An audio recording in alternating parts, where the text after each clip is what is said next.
Hey, welcome to the Retail Fix It podcast.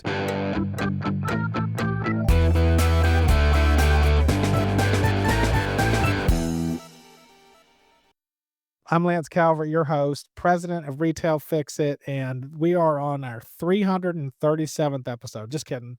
We've done a few of them. Don't know which one we're on. We're excited to get back on here today and do things that it just, real world scenarios, stuff we're experiencing that we want to bring into the podcasts because it's just relevant, to circumstances, real customers, real account managers, real service providers, and just kind of see how that mixes up on air in the industry and kind of maybe that can help create community and stuff. And so, but we've got some exciting topics. We've been bidding some preventive maintenance for some customers, and we've had some wins. We've had some losses. We're in the middle of some of them. And so that's kind of on our mind. And so that's one of the things we want to get into today. But I always like to start out because maybe this is your first time listening that you might not even know what we do. So Retail Fix It is a nationwide facility maintenance repair management company. So we do repairs for major retailers, restaurant chains, any multi-location facility owner. So if you're a commercial company and you own 5 or 10 or 5,000, typically our customers have hundreds or thousands of locations all across the United States where they have to get repairs done at those various locations. And, preventive maintenance, repairs, and projects. That's the three distinct departments in our company. We do repairs for, reactive things that occur, electrical, HVAC, plumbing, handyman, glass, flooring, ceiling, anything, any kind of repair, every single trade of repair all over the country in a responsive way as those things occur. And then we do preventive maintenance, which is preventative maintenance is going on a schedule to our customer locations in a scheduled contract to do HVAC PMs, to change the filters and check the units and make sure that we're preventing failures on as much as we can for, emergencies and breakdowns and that kind of thing. So you want to kind of do that on a scheduled maintenance to reduce emergency repairs and surprise catastrophic things would otherwise occur if you're not maintaining those systems. And you'd be surprised how many people are not doing that, even that own hundreds of locations that just are neglecting to do that based on a variation of reasons. But we do projects too. So we do major, remodels, refreshes, retrofits, and new concepts, seasonal changes, rollouts, things that, you might have even just a new poster or something that goes in the storefront window of every location.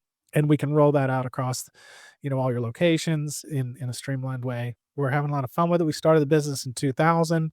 We started the podcast maybe, I don't know, 8 months ago or something like that. And we're really enjoying that. The shorts are doing real good, and the views of the entire podcast are increasing slowly. But we want to create community. We want to give relevant information to the industry and stuff that's impactful for everybody, that's in the industry, stuff that helps stimulate growth in your own company or your own in your own way in your life, stuff that might benefit you in ways and a lot of the stuff I talk about probably just maybe can stimulate other thoughts in you that are hopefully productive, and that kind of thing. So that's some of our agenda. If we pick up customers or potential customers, or especially service providers too, if there's 5-star service providers or, high quality service providers that catch wind of us, that would be, we're always looking to grow that network. And so we're trying to restore trust to the industry. We're trying to build bridges and bring people together in this industry. There's been far too much division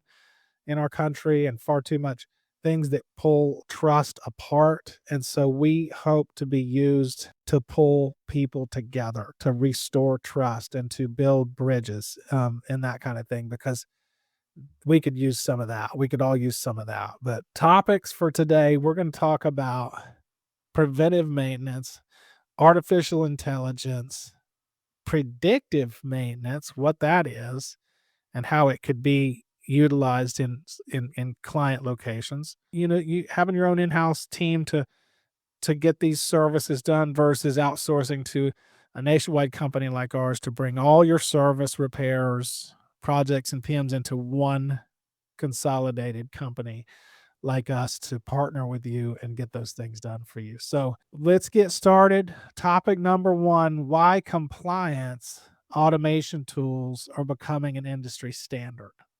So everybody's talking about artificial intelligence. It is becoming extremely useful. There's not a more relevant industry for it to be used now in than facility maintenance because of the nature of this industry. And some of the things that our customers don't know but are benefiting from, and sometimes some of them do understand it, but we want you to understand as a potential customer, or we have listeners that are existing customers. We are integrating artificial intelligence into document readers and stuff. So we have like between 5 and 6,000 certified registered subcontractors in the company as our army of repair people across the nation that we get these things done for. Well, they have to go through a lot of compliance. They have to have workers' comp on file. They have to have general liability insurance on file, automotive insurance on file. They have to have a W-9 on file with us. All these different, and then various, licensing. We have to not only get that from them initially, but we have to verify that what they sent us was up to date and signed and these kind of things, right? That they have a signature on them, and then we have to do renewals annually on all those documents for these over 5,000 contractors. So we have to keep workers' comp and general liability insurance renewals updated each year at any given time of each of those individual subcontractors' expiration dates. So, not everybody's insurance expires the same day. They all have varying dates. And so would take an army of people in our company to verify. So automation in our company and making sure that we're doing what technology can do for us and utilizing that is reducing our cost from manpower internally. It's reducing our cost to our customers because we're able to leverage technology. We've always been leveraging technology, well, for a very long time in terms of automation. Like, so if a service provider submits their invoice to us, the system can detect whether we already have an insurance certificate on file with them for these compliance areas. And it can even detect whether or not it's expired. What we're doing now is on the renewals, we don't even have, with artificial intelligence document reading, we're able to check if the vendor has the renewal date on those documents doesn't have to be verified in the first place. And like if a W-9 is signed and dated and what the date is. So, artificial intelligence is bringing in document reading, image reading, and those kind of things, which are reducing the workload from our internal team so we can continue to serve our customers and spend time on the phone with them, spend time listening and learning their brand and what we can do for them. So we're enjoying artificial intelligence with those in those types of ways and many other ways. But that's something that's exciting because it's such a redundant task and it can be handled with technology. So I encourage anybody that, needs those redundant tasks to kind of start to head that direction with it because it can help reduce those tasks for your teams too. Preventive maintenance, PMs in HVAC and in cleaning. When we bid a PM for our customers, we're being blessed with opportunities from our customers to bid PMs for them, for us to participate in doing HVAC PMs at hundreds of their locations all across the nation. And when we recently bid a PM for a customer, and we worked hard on it. I mean, we went out and did our due diligence. We went across the country and did our industry pulse read for this year's cost to try to find out what the best, what we were going to have to burden the spend on us would be that we could pass on to the customers. And, so we worked hard, did our due diligence. Well, we weren't awarded the whole thing. So we were given a piece of it, a small piece of it, but and that's okay. But it made me wonder the person that they did award that to. I was thinking, well, I wonder if the people they awarded it to, I hope that they're verifying proper completion, that the technician's going on that rooftop unit and he's actually changing and dating the filters, and that they have to upload a photo of that, and that they're verifying that somebody in that whole process is verifying that the work is actually being performed and that it's being performed properly. Because if you think about it, if I bid the PMs, we'll say for $300 per location, it's not that simple because some of your locations will have 2 or 3 or 5 or 6 units and there's varying prices.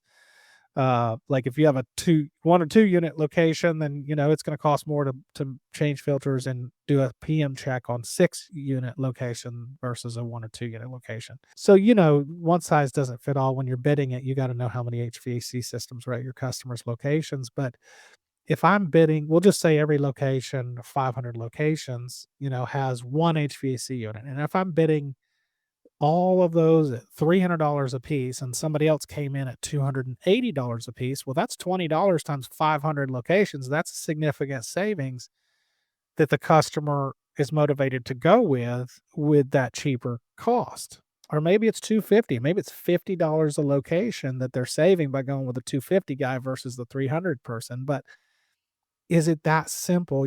Because what we really want to accomplish is actually maintaining the system. And there's a series of things that we have in place to verify proper completion. First of all, the integrity that we have, our ideology of what kind of tech to partner with, extremely local vendor, and the right grassroots, almost like one man in a truck type guy is what you want to use, because those guys or the business owner that it's actually going on the roof. You don't want to hire the HVAC company that's got, I'm telling you, you don't want to hire the HVAC company that's got, 15 or 20 techs working for them. That's not for every one of those. That's not necessarily the case, but for the most part, generally speaking, you'd rather use the guy that owns the company that's going to go up there and do it, because he's still got that old school integrity of in his name's on it, and he's going to be doing the PM properly. When you've got a lot of techs, they'll go up there and swap the filters out and jump off the roof, and they're done. So you're not really getting a PM. At best, you're getting the right filters put in and changed, and really no verification of that. So what I'm getting at is, if I bid 500 locations for my customer at $300 each, and the competitor of mine bid it for $250 each. Again, that's a significant savings. Say it's $50 they saved per location. And we'll say it's 500 locations in this example. I get it. That's significant. But what are they doing to verify proper completion? What's the integrity level, and how is that being verified? And how is it streamlined the way it's being verified to the service providers so they're not burdened down with technology to do that? Is it even being verified and documented in the closeouts to the customer? So if you can't verify the tech's actually going on the roof, using the right filters to change, and he's dating the new filters and doing the checklist and taking a picture of the coils and the types of things that are being charged for and changed and fixed, then you're not going to know. So you're not going to know. And so some of these people can come in here, and I'm not saying this is the case. Look, we didn't get awarded this big contract that we were bidding, and we did get awarded some other ones, and we're still working on some other ones. But I'm just talking about my concern for taking the lowest bid in a PM bid without comparing and knowing what kind of technology, what kind of systems, what kind of vendors, partners, provider A is utilizing versus provider B. Because here's where, yeah, you saved $50 maybe per location, but here's the real tell of if you're going to save money is if your HVAC units are maintained, then you're going to dramatically reduce the emergency service calls and reactive maintenance service calls that are not on that schedule. And so the breakdowns and the break fix calls of those HVAC systems should dramatically decrease because they're being maintained.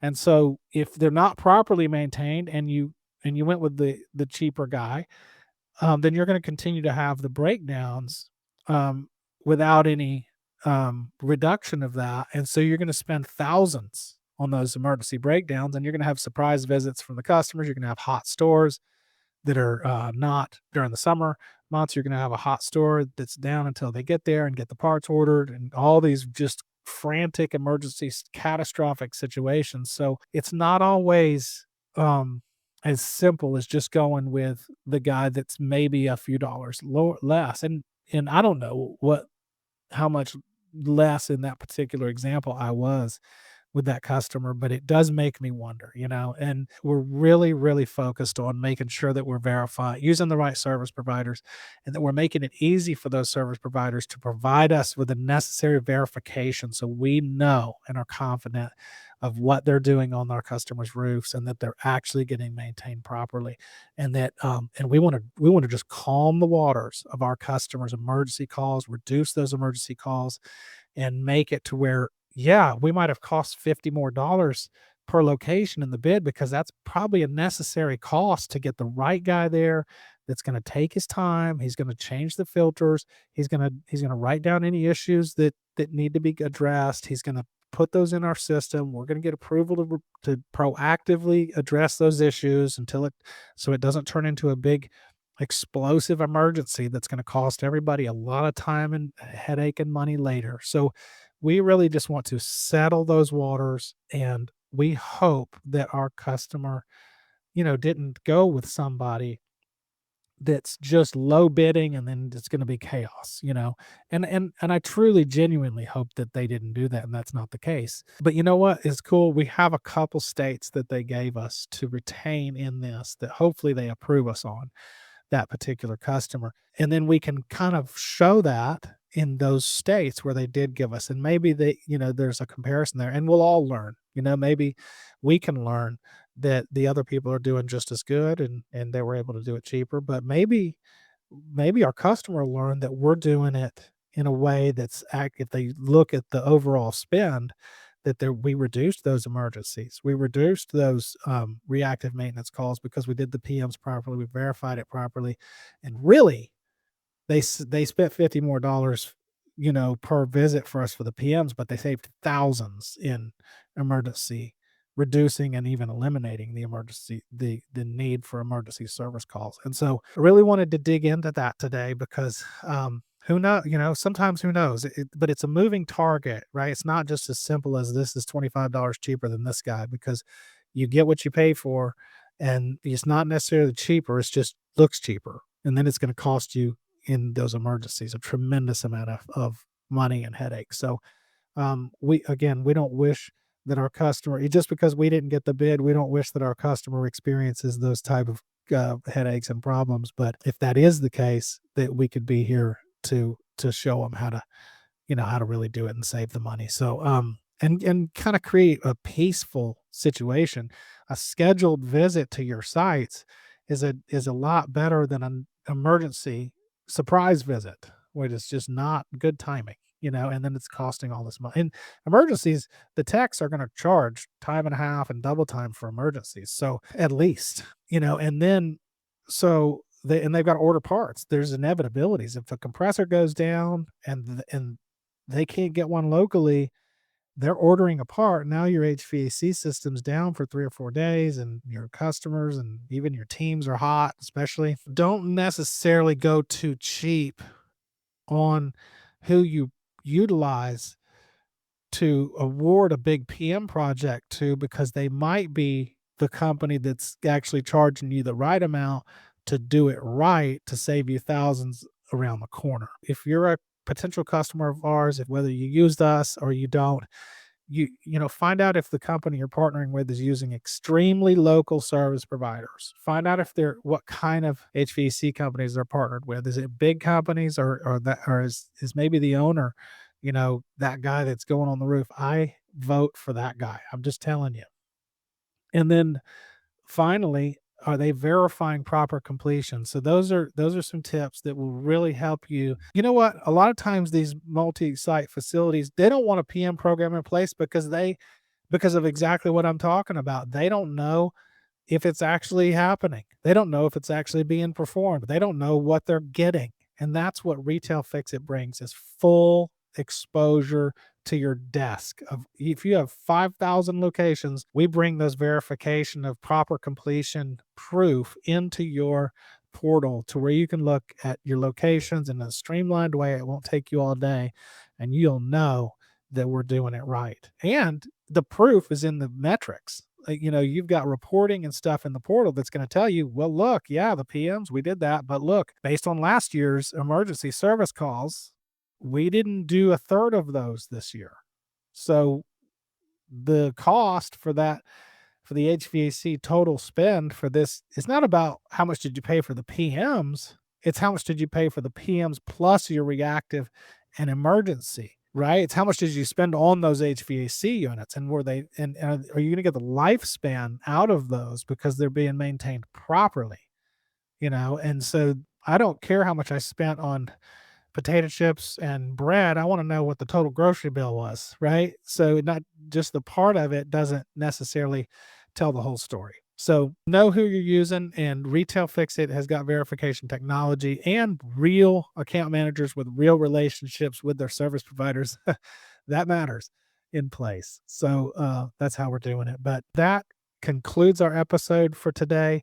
We hope that you guys learned something about PMs, and we're learning every day, and things are changing. There's technology and all those kind of things that's changing the game. Predictive maintenance is something we'll talk about in the future, but it's we're looking into that too, and that's Internet of Things, and there's devices where we can predict beforehand that there's some things in the pipeline of a potential breakdown that we can detect before that. But we want to save that for another episode, but we're going to talk about that too. But what's important is that everybody feels like they got out of bed for a reason today, and they have a purpose in life, and it's a powerful purpose, and God knows exactly where you are, how many hairs are on your head, and loves you more than you can imagine, and has a destiny in his heart that's specific, that only you can accomplish on planet Earth. There's nobody else on this planet that can accomplish the destiny that God outlined for your life before the foundation of the world. Before the foundation of the world, you were planned, and you were planned for good works for him, and that's hidden in his heart, and he loves you, and he wants to carry that out with you in partnership with you, because he loves you like any dad loves their kids, but maybe infinitely more. So know that, and be very blessed. We appreciate every single listener more than you can even know, and we look forward to continuing to connect. But like, share, and subscribe. Let us know how we're doing. Put some comments in there and let us answer some questions. But thank you for listening, and we'll see you next time on the Retail Fix It podcast.